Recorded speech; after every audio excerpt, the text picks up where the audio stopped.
یہ مجھے بتائیں کیا تیمور جھگڑا صاحب واقعی بلینز کا فراڈ کر گئے ہیں؟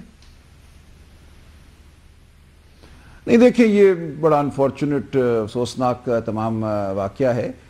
میں نہیں سمجھتا کہ یہ اس طرح کا کوئی معاملہ ہے جو یہ بلینز کا 34 ارب کا ذکر ہو رہا ہے۔ تھوڑا سا میں نے اس معاملے کو دیکھا ہے، وہ حکومت کے ایک اکاؤنٹ سے دوسرے اکاؤنٹ میں پیسے گئے، اس میں کوئی خرد برد نہیں ہے۔ تو یہ ایک افسوسناک صورتحال ہے۔ اگلی میری جب بھی ملاقات خان صاحب سے ہوگی اس معاملے کو ہم ریزالو کرائیں گے، اور میں سمجھتا ہوں جھگڑا صاحب بھی پارٹی کے لیے بہت کچھ کر سکتے ہیں، علی امین صاحب بھی کر سکتے ہیں، ان کو اکٹھے کام کرنے کی ضرورت ہے۔ تو یہ معاملات ہیں، میں انکار نہیں کروں گا کہ پارٹی کے اندر چپکلش ہے اور کچھ لوگوں نے ایک دوسرے سے جو ہے اپنی رنجش کا اظہار کیا ہے، لیکن یہ 34 ارب کی کوئی بات نہیں۔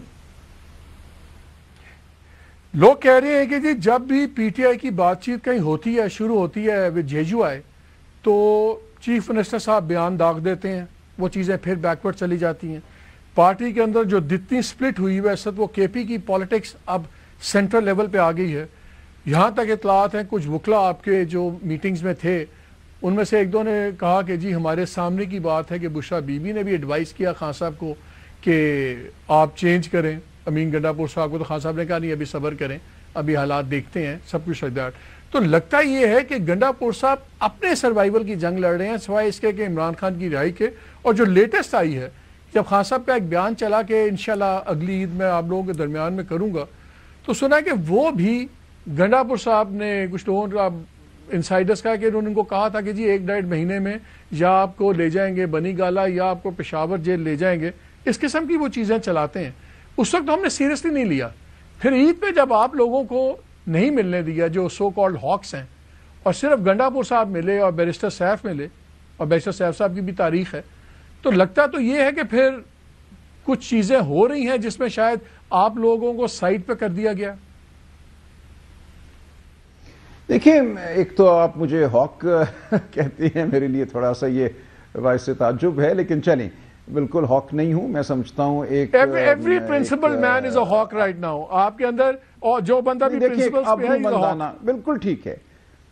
دیکھیں، ایک آبرو مندانہ جو ہے گفتگو جو ہے، میں اس کا طرفدار ہوں۔ میں نہیں سمجھتا کہ ہم نے لیٹ کر بچ کر کوئی گفتگو کرنی ہے، ہم اصولوں پر گفتگو کریں گے اور اس کے لیے بالکل ہم تیار ہیں۔ پاکستان کی فلاح کا یہی راستہ ہے، ہم سب نے مل کر پاکستان کو فلاح کی جانب لے جانا ہے، تو اس حوالے سے مجھے کوئی تعامل نہیں ہے۔ دیکھیں، گفتگو کوئی بھی کرے، جو امریکہ سے ڈاکٹر صاحبان آئے، اور میں عرض کروں اس میں برکی صاحب شامل نہیں تھے، عاطف خان صاحب جو امریکہ میں ہوتے ہیں وہ بھی شامل نہیں تھے، ان لوگوں کا ایک اپنا انیشیٹو تھا۔ کوئی فیصلہ خان صاحب پر مسلط نہیں ہوگا، بالآخر جو بھی فیصلہ ہوگا، جو بھی بات ہوگی، وہ خان صاحب کی مرضی سے ہوگی۔ تو یہ تو بالکل واضح بات ہے کہ اگر آپ کی ملاقات نہ ہونا، آپ کی گفتگو ہونی ملاقات نہ ہونا، اور گنڈا پور صاحب کی 2.5 ماہ بعد ملاقات بیرسٹر سیف، آپ کو اس میں کوئی ان یوزول بات نہیں لگتی؟ نہیں، بالکل ان یوزول ہے، بالکل ایک سوچی سمجھی ایک حکمت عملی تھی مقتدرہ کی کہ مخصوص قسم کے لوگوں سے ملاقات کرائی جائے، اور یہ توہین عدالت بھی ہے، ہم عدالت کے سامنے بھی کھڑے ہوئے ہیں، عدالت کے کیوں ملاقات ان سے، کیوں ان مخصوص لوگوں سے سلمان، کیوں؟ خیال یہ ہے، وہ دیکھیں خیال یہ ہے، میں عرض کر دوں، دیکھیں مقتدرہ جہاں تک مجھے اب بات سمجھ آئی ہے، ایک خاصی ایک بچگانہ ذہنیت ہے جو کار فرما ہے۔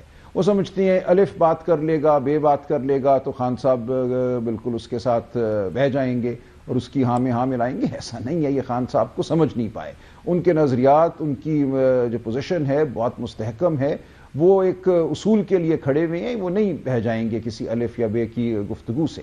ہماری ملاقات بہرحال ہوگی، وہ کتنے دن روک لیں گے، بالآخر یہ معاملہ ہائی کورٹ سے سپریم کورٹ جائے گا، ان کو ملاقاتیں تو کرانی پڑیں گی، اور ملاقاتوں کے بعد جو بات سامنے آئے گی وہ یہی ہوگی کہ اصول کی بنیاد پر ہم آگے بڑھنا چاہتے ہیں، ہم مزاحمت بھی کریں گے اگر عدالتوں کو آپ Salman we have run out of time, لیکن very quickly on the run, very quickly جواب چاہیے۔ میں یہ سن رہا ہوں کہ جو گروپنگ ہے اس پہ جو علیمہ خان صاحبہ کا گروپ ہے، ان میں سے یہ سجیشن بھی آ رہی ہے کہ خان صاحب کو کہا جائے کہ ایک 4 ممبر کمیٹی بنائیں ان کا آفیشیل بیانیہ جاری کرنے کے لیے، یہ نہیں کہ کبھی آپ ملیں کبھی اور ملے، ایک بندہ آگے کوچ کا ایک دوسرا، اور وہ آفیشیل کمیٹی ہو جس کے ذمے ہو کہ وہ خان صاحب اس کو جو بیانیہ دیں گے وہی بیانیہ بار آفیشل ہوگا. آپ اس چیز کو سپورٹ کریں گے اس آئیڈیا کو؟ نہیں دیکھیں جو کمیٹی ہوگی اس کو بھی تو نہیں ملنے دیا جائے گا نا پھر خان صاحب سے, یہاں تو یہی ہوگا. لیکن بہرحال اس وقت بالکل خان صاحب واضح ہیں کہ کس نے ان کی طرف سے بات کرنی ہے اور ان کی بات ہے کیا. ہر کوئی جو ان سے مل کے آتا ہے وہ مجاز نہیں ہے کہ وہ بات کرے, لوگ بہرحال کرتے ہیں بات. ان تمام باتوں کو آپ خان صاحب کا بیانیہ نہ سمجھیے, بہت سی باتیں تو علیمہ خان مجاز ہے؟ علیمہ خان کو اجازت ہے سلمان؟ علیمہ خان صاحبہ کو اجازت ہے کہ وہ آگے جی دیکھیں علیمہ خان آپ کو یاد ہے 26 نومبر کی ساری بڑی خبریں انہوں نے دی تھی. نہیں دیکھیں علیمہ خان صاحبہ جو ہیں ان کی بہن ہیں, مکمل طور پر مخلص ہیں. خان صاحب اگر ان کے ذریعے کبھی کوئی بات پہنچاتے تھے ماضی میں تو وہ اسی طرح تھا. آج بھی یہ تو بالکل ممکن ہے کہ کوئی بات وہ کریں اور کہیں ہاں یہ میری طرف سے بتا دو, تو وہ کوئی بھی ہو سکتا ہے. وہ علیمہ خان ہو سکتی ہیں, وہ میں ہو سکتا ہوں, نیاز اللہ نیازی صاحب کو انہوں نے اپنا اسپوکس پرسن مقرر کیا ہے, وہ ہو سکتے ہیں. یہ کوئی دشواری کی بات نہیں ہے. لیکن یہ میں ضرور کہوں گا کہ ہر شخص جو انہیں ملنے جاتا ہے وہ جو بات کرتا ہے اس کو آپ پارٹی کا یا خان صاحب کا بیانیہ مت سمجھیے.